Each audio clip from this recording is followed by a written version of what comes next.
Police called a medic, this beat came to me on a stretcher. In the lab, I step to the mic and feel like I'm Dexter. I'm a man, dark world, but I'm still shining like treasure. Yeah, I got joy like ha ha ha. Wait, and I can't wear smiles, that's fake. Then I'm between love and strong. Hate clock says no time for mistakes. Ring the alarm, sirens go off, but I'm calm. My life resides in his palm. Submit to my pops, respect for my mom. Honor them both, so my life will be long. Third time, get the charm of the third strike. Had to. What's going on, drivers? Welcome to Trucking with Ole Snapper, and I am your boy. I'm Ole Snapper. We're going to get into a PTI in this video, but before we get into that, don't forget to smash that like and subscribe button. I hear truckers say all the time, if you pull into a weigh station and they check your truck, they're going to find something wrong with it, if they want to find something wrong with it. I don't agree with that. I think that's a cop-out for not doing your job. If DOT finds something wrong with your truck that you didn't know was wrong with your truck, you're not doing your job. That's point blank. If you check your truck like you're supposed to check your truck, that'll never happen to you. Now, I'm not saying that I've never had a ticket in a weigh station, because I have. But I knew the issue was there when I pulled into the weigh station. I may not have gotten it fixed, usually because I'm trying to work my way back to the yard and get it done there rather than out on the road. And it just depends on what it is. You know, it's not something that inhibits driving, but it is a DOT violation. I may try to get it back to the yard and get it fixed there rather than get it fixed out on the road. But I have never gotten a ticket in a weigh station for a violation I didn't know existed. We're going to go over a little bit of a pre-trip. Not a full pre-trip, but part of one. To do a full pre-trip takes about an hour. This video would be, by the time I put it all in video format, it'd probably be an hour and a half or 2 hours long. So we're going to go over some of the things that most drivers miss or don't do in a pre-trip that may save you if you're one of those drivers that just turns your lights on and walks around your truck and says you're good to go.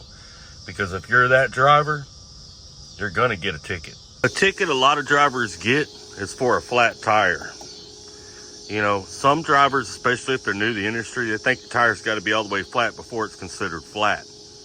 DOT will write you a ticket for a flat tire when it's 20% below the rated capacity. So if this tire is rated for 100 PSI, 100 working PSI, that means at 80 PSI, they'll give you a ticket for a flat tire. And that's why a tire thumper is BS. It's just a scam that they sell you in the truck stop. If you hit this tire at 80 PSI or you hit this tire at 100 PSI, it's going to sound the same either way. That's a ticket that a lot of drivers get. Another ticket that a lot of drivers get is air leaks. If you can hear the air leak, it's a DOT violation. Now, take it a step further. If you get a little bottle with some soap and water, hey, there's some ducks.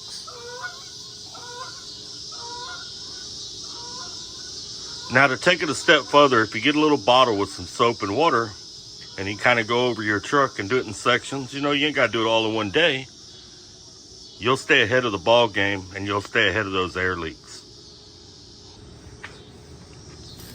Another ticket that a lot of drivers get is the balding on their tires for the tread depth.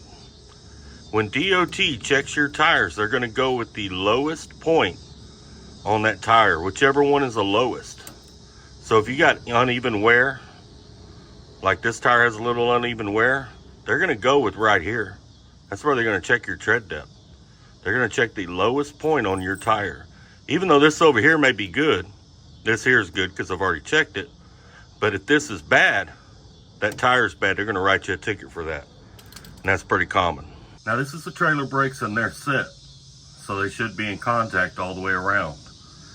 But you can release the trailer brakes, set the tractor brakes, then you can come back here with an old credit card, and that's how thick it should be all the way around, is a credit card thickness.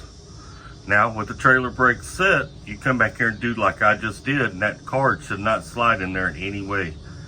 It should be solid, it should have contact all the way through the pad. You also want to make sure the pad's not cracked or broken. DOT will find drivers with cracked and broken pads. If you don't get under your trailer, like I am right now, and look at them, you may be riding down the road with that violation and get put out of service, because that will put you out of service. While you're down here, you want to take a look and see if you're blowing oil inside. See if any of them hubs are leaking and blowing oil on the inside. That's a pretty common thing drivers miss. Sometimes them hubs will blow out and it'll blow oil on the inside, not on the outside. Drivers never get under their trailer and take a look. DOT catches it when you go through the weigh station. Put you out of service, give you a ticket for that too. How many of them can you have broken before it's a DOT violation? Come on now, I know somebody out there knows. Comment in the comment section below. All right, well, I'm gonna go ahead and give the answer. It's 3. You can have 2 broken and it's not a DOT violation. But if you have 3 broken, it is a DOT violation. Another pretty common ticket is these stickers, strips on the back of your cab. I've had this ticket before back when I hauled a flatbed in the oil field actually. And they'll write you a ticket if they're missing, and they'll also write you a ticket if they're not long enough. I actually got pulled over in Cameron, Texas and got a ticket for them not being long enough on a flatbed when I was in the oil field one time. That's an important one that a lot of drivers miss.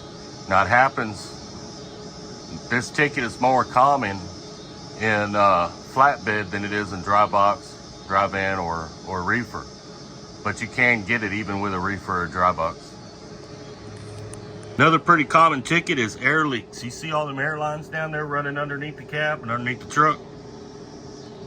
When you pull into a weigh station and they inspect your truck, they're gonna go up underneath it. A lot of drivers walk around out here and they'll say, oh, there's no air leaks, I don't hear anything, so it's not audible, I'm okay. You climb up under that truck and all of a sudden you can hear one and it'll be audible. Drivers get tickets for that all the time, so make sure you get up under your truck and check that. I served on a driver safety board one time with a company, and we reviewed accidents and talked to drivers and done all kind of things like that. It was actually one of the funner things I've done in my career. And if one day, God forbid, I become too medically disqualified or whatever, I can't drive a truck anymore, that's my aspiration, is to get into safety within a company. I think that'd be a pretty good job to have. I know anytime I've ever dealt with a safety man within a company, I've always appreciated if they were a former driver, because then they're not just reading from a textbook, they actually know what we go through out here on the road. I told that story to lead into this story. We surveyed company drivers at this company. Now, we had lease operators too, but we didn't mess with them. We surveyed company drivers at this company. And at this company, we asked company drivers, what kind of engine does your truck have? What's the brand? How many horsepower is it? Asked them simple questions. It was like 3 or 4 questions. Basically, what brand, what horsepower. I think we even asked what color their motor was in their truck. 87% got it incorrect because they ran the same motors throughout the entire company.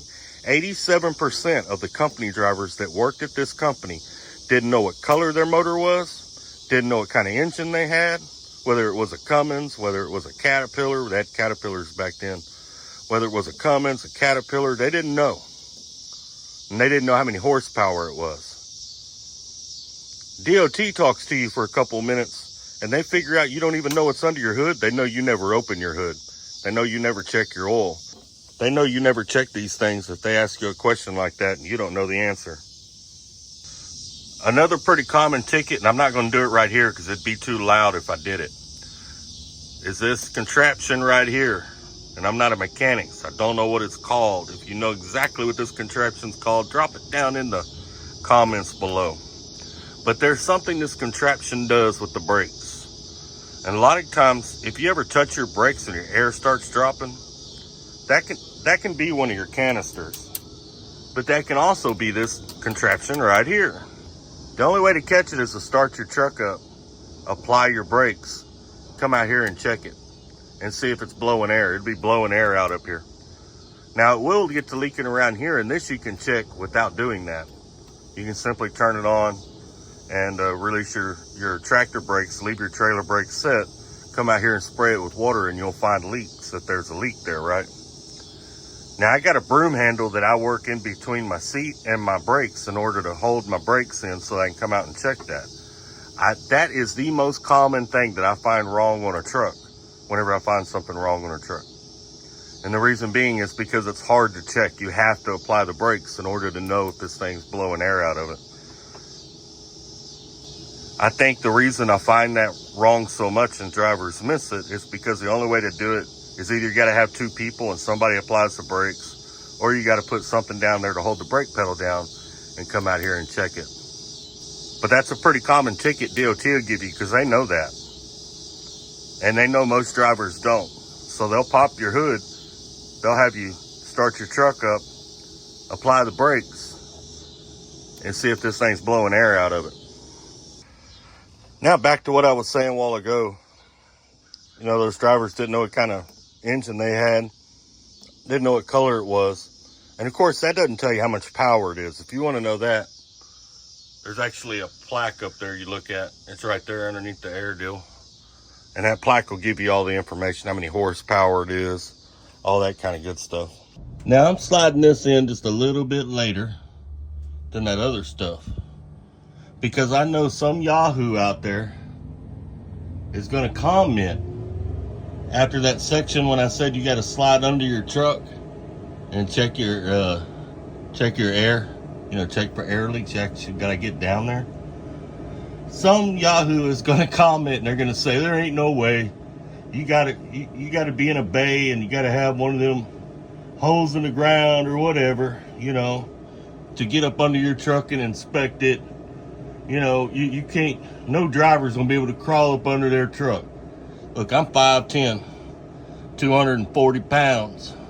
And as you can see, I'm up under my truck. But that, drivers, is not a full PTI. But that is the most common things that DOT finds that drivers miss. All right, drivers, I'm back. I had to cut that video off right there because a duck came running out and chased me, and I ended up throwing the camera and running, and yeah, it was a little bit embarrassing. So I couldn't have video evidence of me running from a duck on the internet, so I had to go ahead and shut it down right there. I can tell you about it, but that ain't nowhere near as embarrassing as actually seeing Ole Snapper running down the road from a duck that was determined to get me for some reason. I have no idea why. Anyway, there's a ton of things that go to a DOT inspection. You can look in the beginning of a map. Most companies will give you an outline of one, but you want to check your stuff and check it often. You're supposed to do one every day, but we all know that's just not feasible. It's not going to happen every single day, right? But you should be doing a couple of them a week and staying on top of your equipment. You know, a full PTI. You should do one or two a week at least. You know, and of course checking your lights and the general stuff every day. But that'll keep you from getting a ticket, or it'll keep you from getting a ticket you don't know about. When you pull into the weigh station, you'll know whether you're good or you're not good. All right. Don't fall for that old excuse that, oh, if they want to find something, they'll find it. That's not true. That is not true. They shouldn't be able to find anything on that truck that you don't already know about. I appreciate all of you for stopping by. I appreciate all of you for coming in and checking it out. Share this with the new drivers. Help them out. Kind of give them an idea. Like I said, it's not a full PTI, but to give them an idea of some of the things that they can check that DOT catches a lot that drivers miss. Y'all take care, stay safe, and keep trucking. Please call the medic. This beat came to me on a stretcher. In the lab, I step to the mic and feel like I'm Dexter. I'm a man, dark world, but I'm still shining like treasure. Yeah, I got joy like ha ha ha. Wait, and I can't wear smiles, that's fake. Then I'm between love and strong. Hey, clock says no time for mistakes. Ring the alarm, sirens go off, but I'm calm. My life resides in his palm. Submit to my pops, respect for my mom. Honor them both, so my life will be long. Third time, get the charm of the third strike.